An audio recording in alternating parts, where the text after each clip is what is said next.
Welcome back to my channel. If you're new here, welcome to the Casey family. In today's video, we will be talking about my birthing experiences.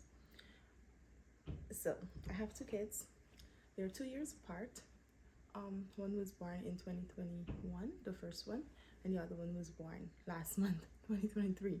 So, I'm gonna share the differences because they were born in completely different countries, but it was the same birth, if that makes sense. Well, I had a C-section for both of them. So without further ado, let's get right into the video. So in 2021, when I was pregnant with my son, my eldest son, I had this laser focus view, this bird eye that, okay, I'm gonna have a vaginal delivery, I'm gonna experience nursing and all these good things that my friends who previously give birth would have talked about. And I know two of my friends at that time who have given birth, one the year before and one the month before I gave birth. And they both had a C-section, and they were saying how painful it was, and we were praying that that wasn't my destiny at that time. And boy oh boy, when we got there, baby boy refused to come out. He refused. So I think we were approaching 4 weeks. We were actually at the 4 week mark, and my doctor said, listen, you gotta come in for us to induce you, and hopefully things will progress further. Now, pause. Let's rewind a bit. Before that, she was telling me how he was big, though I was showing small, because a lot of persons were like, how much weeks you are? I was like, oh, I'm 9 months. And I was like, you don't look 9 months. I was like, yeah, I'm 9 months. But they're saying my tummy was small. However, she never explained, my doctor never explained the cesarean aspect. She just kept telling me, oh, come with an open mind for anything. Now, this is my first child. I've never given birth before, so I don't know what an open mind should be. I mean, yeah, I did research, countless researches. Yes, I spoke to my friends and persons who were pregnant before, and I still don't know. And my family friend, she gave birth in August, and she had a C-section, and she was telling me the process and what to do when I'm in labor and stuff. And I was like, okay, cool, I'll keep that in consideration. My grandma was telling me, don't use my energy to scream out when the contractions hit. She was giving me tips and tricks, and your girl was following it. Now, my pain threshold is to the floor, but when I put my mind to something and I make up my mind about something, that's it. So I have made up my mind that I'm not gonna scream when the labor pain hits, when the contractions start. I'm just gonna, ride the boat and do what I can. And so I made up my mind to do that. And with that, that's exactly what I did. So the doctor came and checked. They induced me. I think they gave me Pitocin first. I'm not sure the names of these medication, but they induced me. Let's backtrack. When I went into the hospital, I had to do a COVID test to ensure that I don't have COVID. Then they had to do all the blood work and ensure that my blood pressure is good, and admit me into the room, and the nurse gave me something to help me poop. It goes up into your butt. It's pretty much like a stool softener so that I can poop, because if you don't know, when you're in labor and you're giving birth, when you push, some women pass feces out, and that's completely normal, that's completely fine. It's all a part of nature, the gravity, things are still there. So pretty much what they do, they give you something to help you empty yourself so that you won't poop on the delivery table. and she keep monitoring me and stuff. I had a good team at the hospital that I went to. I had a good team. Though it was a private hospital, I had to share rooms, so it was a semi-private room because that's all they have. Like the private rooms were limited and they were expensive for some strange reason, even though it was also expensive you're paying to give birth. So I really don't understand that. But I had a semi-private room when I got admit. The person who was in that room, she was discharged. So for the entire day, I pretty much had the room to myself. Now, they hooked me up with the drips. Before my nurse changed shift, she said that every 3 hours, I think, or every 4 hours, they will come and increase the drips. Now, shifts were changed. Really good midwife. She came in and she was talking, and then she just increased my drip, and I was like looking at my sister who's there. Shout out Dominique. And she was there entire time. My husband was there, but he had also started his new job, so he was in and out. And she was like, it's not 3 hours. And I was like, I know what was going on. Anyways, we allowed it. My first time, she has no idea. She don't have kids, so she don't know what's going on. So we're just like, okay, this is a mom, this is a nurse, this is a woman. She's in this business, this work field, so she would know what she's doing. And then like, okay, good. And she was like, you'll get up and you're gonna walk. You're not gonna use liquids really. Well, the only liquid you can drink, you're not gonna eat, but you can drink liquids. The only liquid you can drink is cream soda or water. So I was like, okay, cool, cream soda or water. So that's what I was hydrating on. And I would get up and I would walk and stuff, and then I would rest, and then the pain would hit and I would sway from side to side because my grandma said, if you're feeling pain, don't use your energy to scream, because when you're about to push, you wouldn't get any energy. So I would stand and I would lean over on the bed and I would sway from side to side and just try to relax.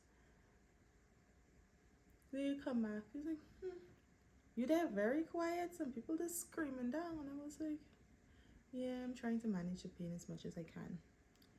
She believed I'm not feeling pain. So when the doctor comes, she was like, oh, I don't think the drip's working. I was like, it is. The doctor's like, Letitia, you're not feeling any pain. I was like, yes, I'm feeling pain, but I'm trying to manage it. I'm trying not to scream and, So she was like, okay. Since the doctor leave, the midwife come back and increase the drip again. I was like, oh my god. So Dominique had to tell them she's feeling pain. She's really, really feeling pain, because she now is trying to hold my hand so that I can, because I'm trying not to scream and use my energy, because that's what I was told. Do not use out all your energy in screaming for contractions. Fast forward to the afternoon. I was dilating pretty well. So I started feeling like really, really bad pain. I was like, oh my god, I really, really need to poop. Like, I feel like I need to go use the washroom. And at that time, mind you, I couldn't go to the washroom without Dominique.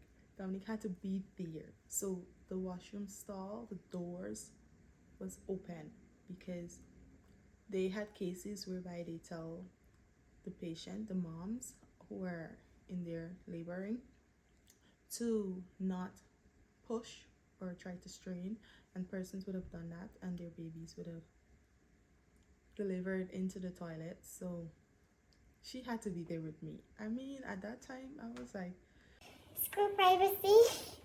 Like, I'm there every couple hours for them to check to see how far I'm dilated. And it's like, at this point, what can I do? I'm already feeling invaded. Like, the privacy went straight through the door, and all moms can testify about that. And it's like, I feel like I need to poop, so she rushed me in to check me to see how far I'm dilated. When she checked me, at that time I was 8.5 centimeters dilated, so 1.5 centimeters more to go, and she would have predicted that by 7 p.m. that evening, on the 1st of November, I would have given birth. I was all excited. My husband came. We walked up and down the corridor. Dominique, we just switched up and down. And then a pain hit me to the core, a very sharp pain. When I go, my water bag burst. Now, according to the doctor, my son still wasn't, he was in the position to be delivered vaginally, but he wasn't low enough into the birthing canal, though I was 8.5 centimeters dilated. When I get in there, they were like, when they checked the water bag, no, she put me in to check because I start feeling really, really sharp contractions. So when she checked, as soon as she rests her hand, the water bag burst. And then she starts seeing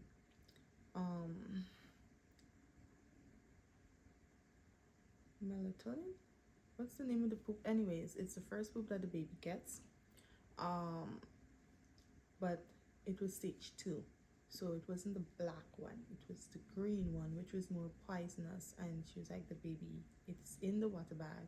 So that means baby boy pooped in me and he started ingesting, because remember, the babies use the amniotic fluid as feeding.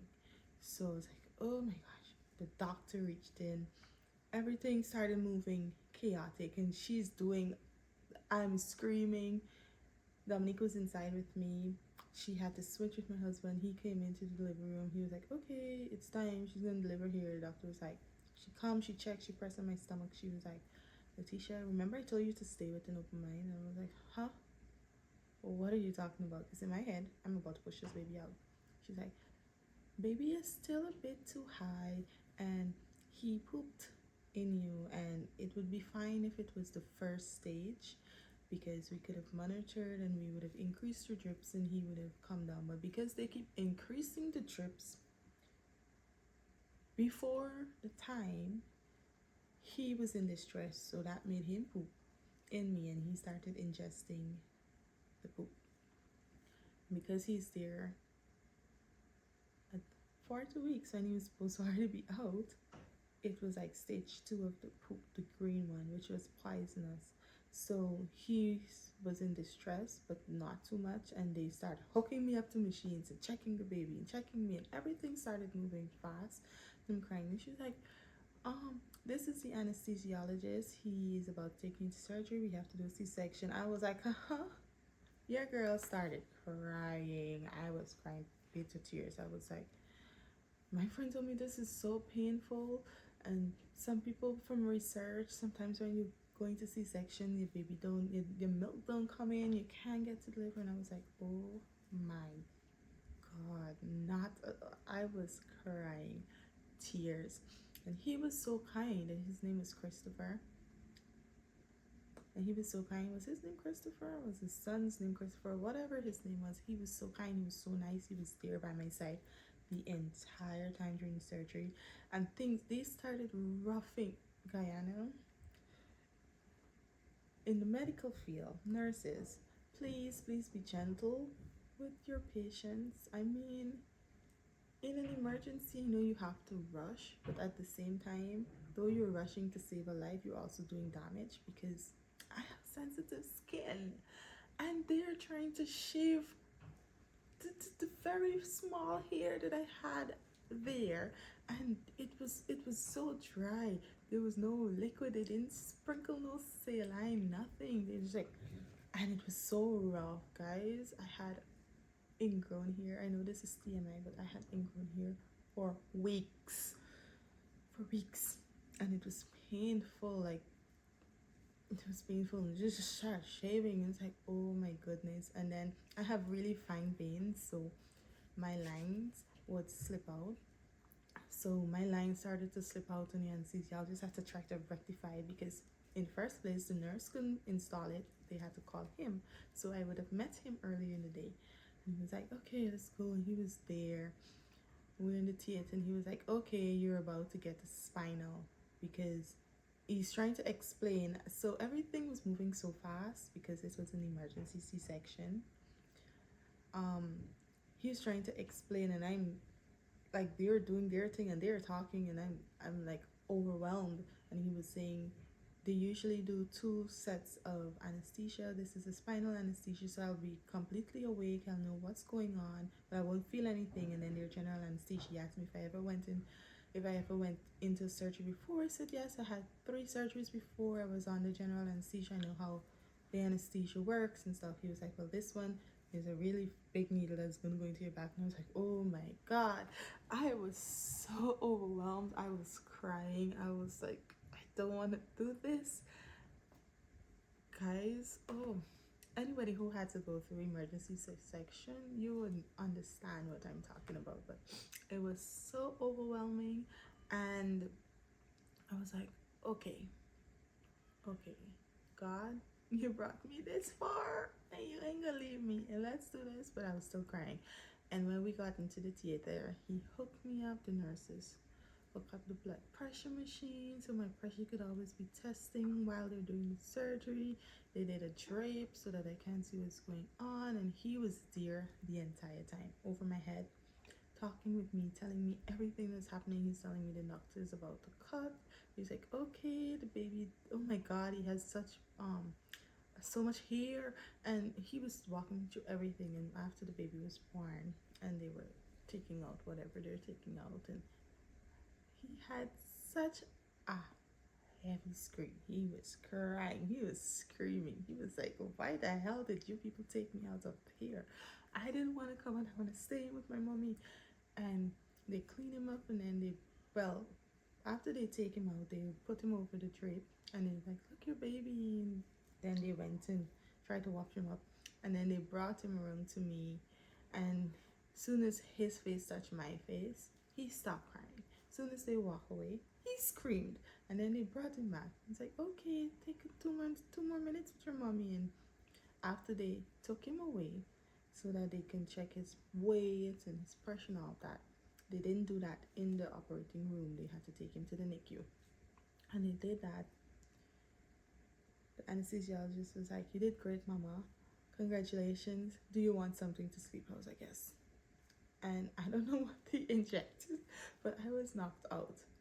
Now, the traumatic part, when I woke up about 2 hours after,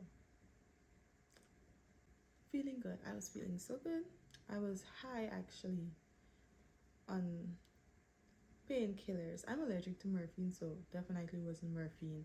But from the anesthesia, the anesthetic and whatever pain medication they would have given to me, I was high on that. So pain was good. I talked. They brought the baby. I saw the baby. Everybody went home. I fell back to sleep.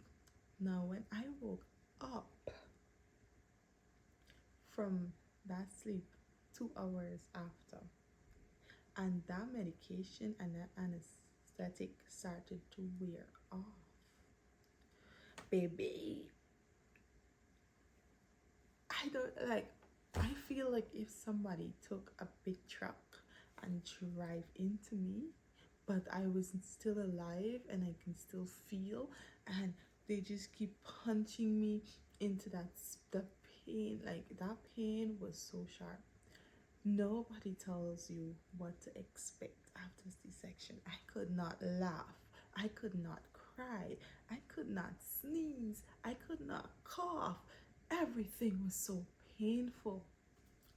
My stomach was in pain, and they gave me Panadol drips, Panadol drips. That's what they gave. I was like, your only option is morphine or Panadol?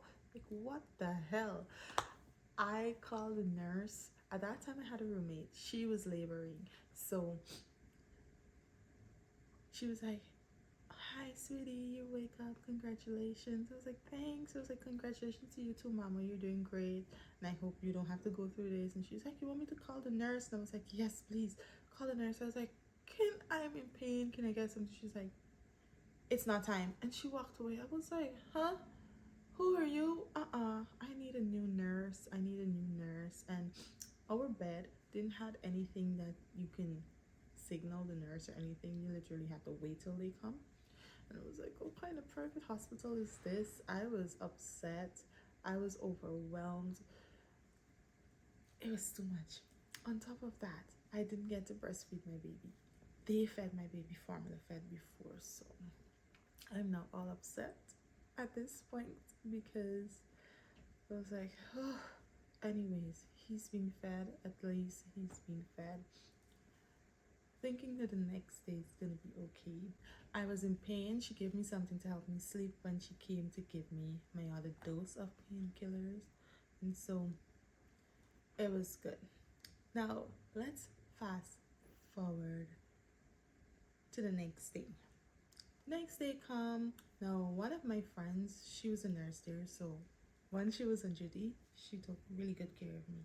But that night nurse, the night before, she wasn't it, baby. She wasn't it. And she came and stuff. After she left the afternoon, they keep feeding the baby. Nobody came to say, oh, let's help you breastfeed your baby, or your milk's gonna coming sometime after. Um, because C-section, moms when they get C-section, sometimes their milk don't come right away. Comes 2 days after or so. Nobody come to try and say, oh, feed your baby. No, they come, here's your baby, keep your baby, help your baby sleep. When your baby's hungry, we're gonna come for him, feed him, bring him back, and you're on your own. It was like, oh. The other nurse, the doctor comes, she was like, listen, I need you to get up by this time, and the nurse is gonna help you walk. If you don't, you can paralyze yourself. Don't do this for you, do this for your baby. I was like, what? Your girl? I pushed through that pain and I got up. In another video, I'm gonna tell you things you need postpartum. But the nurse helped, she changed my clothes, I still had a catheter in. On top of that, talking about the catheter, it was so rough the day before. It was like, it was a rough emergency. Like, I understand that you need to rush in an emergency, but take your time. We in pain, especially when you're giving birth. Take your time. Take your time. Anyways, nobody came to, like, tell you. They didn't give you no sort of information. And our medical system in Vienna and the Caribbean, we need to get on par. Like, we really, really need to get on par. I'm not bashing them. They've come a very, very long way. Trust me, from 2008 to now, they've come a really, really long way. So I'm not bashing you guys, but I think you need to be a little bit more sensitive to patients, especially in the labor and delivery department. Now, I tried to breastfeed my child. I've waited 3 hours for the nurse to tell me, if you want breastfeed your child, breastfeed your child. Like, I don't know what to do. I don't know how to get him to latch on. I never done this before. Can you show me? No, apparently there was an influx of people who were getting babies that day, and little staff, I assume, because the way they were operating is like, you already went through your labor delivery process, figure it out. That's the vibe I was getting. And my friend was off duty and she would try to come and help, but she wasn't too knowledgeable on that because that's not what she was trained on. And I was like, oh my gosh. I only spent 2 days, 2 nights in the hospital, 3 days, 2.5 days, because a holiday was coming up, and my bill from regular vaginal delivery to C-section, it jumped a sky high right after, so I wasn't about to spend no other day. Fast forward to 2003. Everything was completely different. Everything.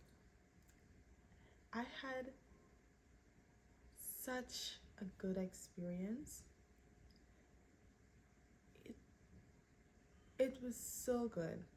Well, I also decided that, okay, God, this time it was planned, because when you first get a C-section, the recommended time before you get pregnant again is 2 years. But, well, because your abdominal muscles are not healed, your core is not healed, and there are several layers that they cut to get to your womb, to get to your uterus, so that they can deliver your baby. So your core is actually healed when your baby turns 18 months, so 18 months to 2 years. And when I got pregnant, which was completely unplanned, my son was 19 months. So it wasn't recommended, and as such, I couldn't do a vaginal delivery. I had to do another C-section. But this time it was planned, and I also knew what to expect. I'm gonna do a video on what to expect after when doing a C-section. I'm gonna do a video on that sometime. But I also knew what to expect, and this time I wasn't playing around. I prayed. I was like, God, please give me the best team who's gonna work with me. I had a whole delivery playlist that I was listening to coming up to my date to give birth. I had mostly all female staff,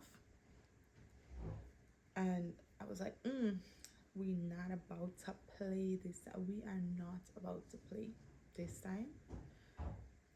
I was like, you just give me the best health care team that you can, and that I got. When I went into the room, they my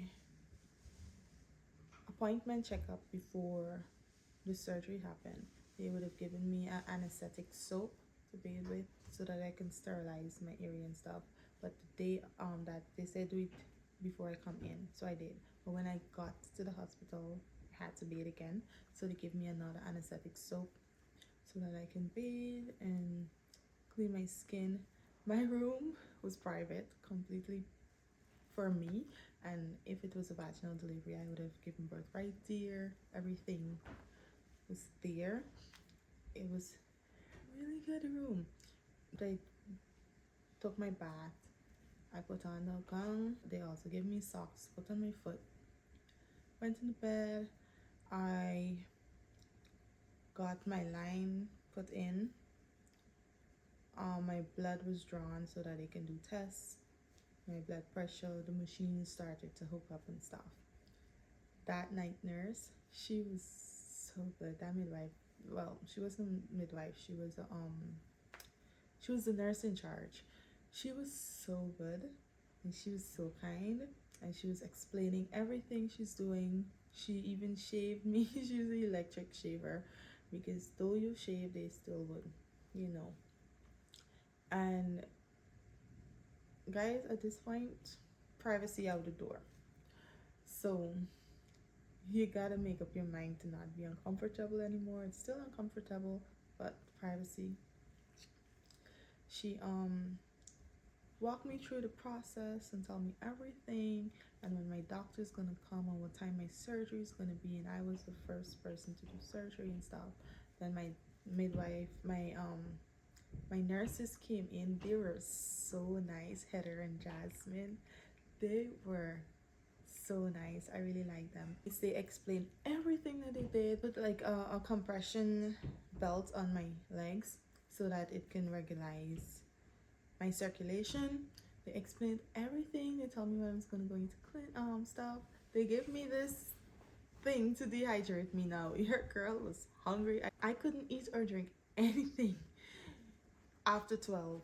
So the last time I ate or drank anything was 8 p.m. the night before. So I was so dehydrated. For some reason, when you're prohibited from doing something, that makes you want to do it more. And so I was super, super, super dehydrated. I was telling them I was like super dehydrated, and they give me something.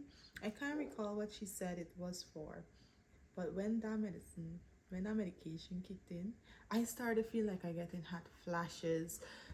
My skin gets so hot. Like I started pushing off the blanket off of me. I was like, can this socks come off? Like, can I take off my clothes? Like, she was like, yeah, this happens. And was like, I'm so thirsty. I was like, I feel like I'm dying. I'm so thirsty. And she told me, I can't give you water. But what I can do is let you take a sip of water, gargle it in your mouth, and then you spit it out. I was like, okay. And I did that for like a few times.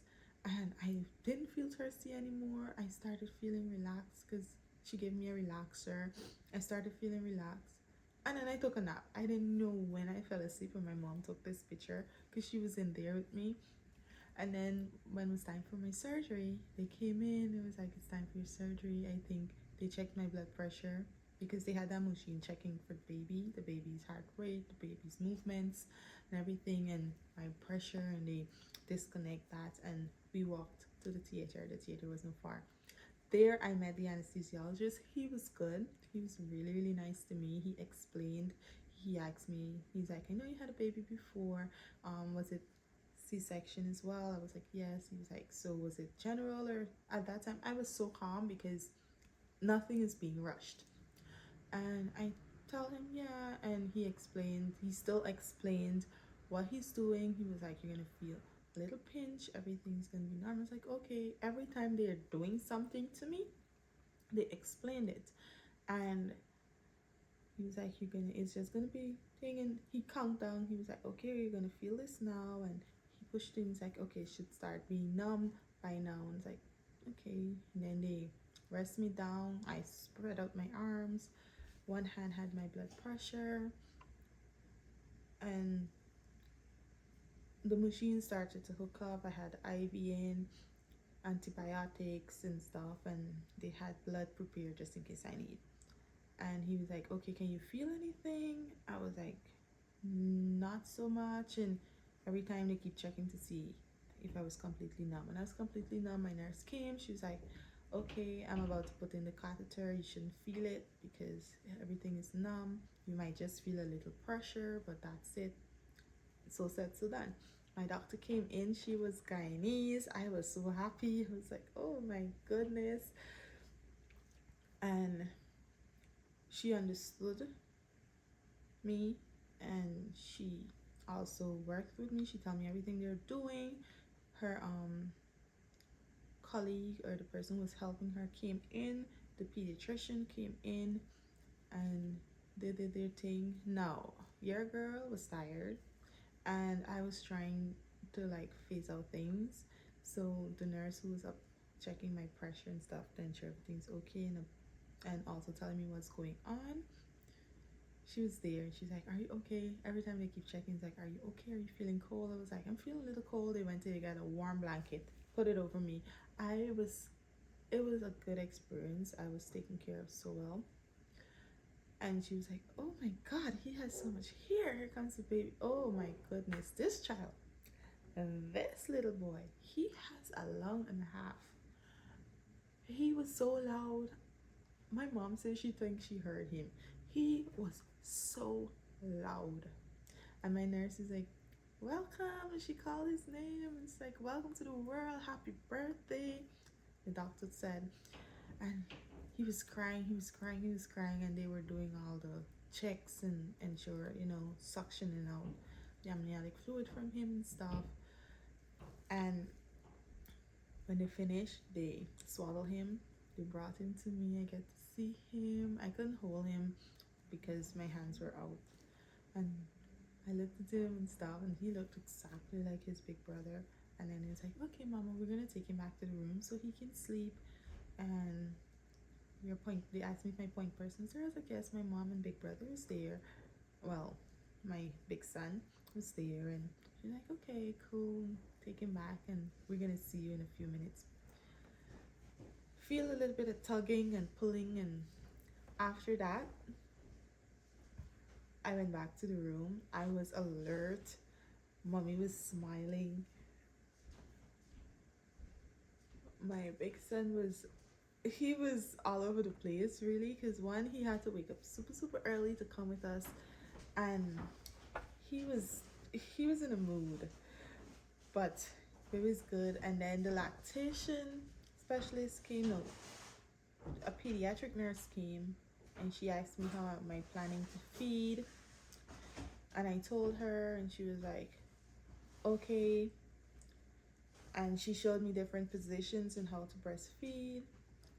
Because in the room, they asked me if I want them feed or formula fed, and if I want to wait till, if I want them to wait so I can breastfeed. I was like, I want to breastfeed first.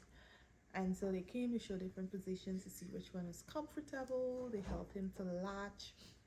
It was really good. After an hour, I can't get any visitors in the first hour after surgery. So I still was in bed, and my nurses, Jasmine and Heather, they were really, really, really, really nice. Really nice. My mom even liked them. They came in. When they come in, they would greet us and they were so friendly and they would explain everything. Every time, if they're gonna buzz this boil on my forehead, they would be like, I'm poking the boil on your forehead. They would tell you everything that they're doing before they do it. And all my other nurses were the same. And when they took out the catheter and they I had to get up to walk and stuff, the nurses were good. The nurses were good. They guided me, and I asked the nurse, I was like, why is it that I can become paralyzed if I don't get? She was like, huh, you won't become paralyzed, but it would just be harder. But you should get up and walk. And so I was like, oh well, I heard that you can become paralyzed if you don't get up and walk. And she was like, no, that's not the case. And I was like, okay. But they were patient with me. They were gentle. And I actually spent 3 nights there because they wanted to do another hearing test on baby boy. So we could have leave if the pediatrician, because here is a little bit different. You have to get a pediatrician before you leave the hospital. You have to get a car seat before you leave the hospital. And the baby needs to be checked out by a pediatrician within 48 hours. They wanted to check and ensure that his jaundice level was good. And so we went home, got to spend Christmas at home. It was really nice. I really, really enjoyed the delivery process of my second child. I mean, it was a tad bit more painful. Like, I wasn't swollen during pregnancy, but then after, my legs were swelling up and stuff. So they had to put back on that belt on my leg, that compression belt, so that it can help my blood to circulate. Yeah, that's the comparison between the two deliveries in two completely different parts of the world, in two completely different countries. And I love my home country. Everybody who knows me know I love my home country. But I think, and I know a lot of persons would agree with me, I think that there's some aspects that we are behind and we need to come up to par, because I know in some cases you can't control it, but we need to come up to par in some aspects, especially in the healthcare aspect. We need to come up to par and work. But both parts, I had great staff, or great medical staff, who were looking at me. Back home, at some aspects, they were one and two persons who giving you an attitude or what's not. But besides that, I still had good experience because the midwife, she didn't have to. Back home, you can't be with the person during labor process in the room all the time, all day until it's finished. But I was allowed that opportunity because I was the only one in that room during the day. So she was really nice with me. She gave me tips and stuff, but then I didn't see her again. So it was, it was all having to place. The pediatrician was really, really nice. She was still my son's pediatrician and still is back home. My doctor, she was okay. I think she needs to do a better job in explaining more, because even when you ask, she still wasn't like But the doctors where I am in the US, they would have explained everything, and they're like more thorough. They would tell you without you asking what they're doing and what it is for and stuff. And I think that the Caribbean needs to adopt that mentality in terms of caring for patients, because I've met some really great nurses and doctors back home. My orthopedic doctor, best. The nurse that take care of me, I'm literally her daughter. She tells everyone I'm her daughter. And even if she see this video and she comments, she would be my daughter. I'm her princess. And you would meet really good people. I mean, I had like one nurse who you would tell her something, and I guess because she was overwhelmed and they also were short staffed, she would forget. But I had a team of doctors and nurses, and then also a point person, a care person. So if there's anything I need, if I need water or anything, she would come in and she would check, is there anything you need? And I think to create more jobs in Guyana, maybe we can get that, like medical assistants. So they're not medically trained, so they're not doing medical stuff to your patients, but what they're doing is that they're pretty much ensuring that your patient have what they need, they're comfortable and stuff. And that's one way we can help our young people. And with that being said, this is me comparing my two birds, though they were the same. Yeah. So thank you guys for watching.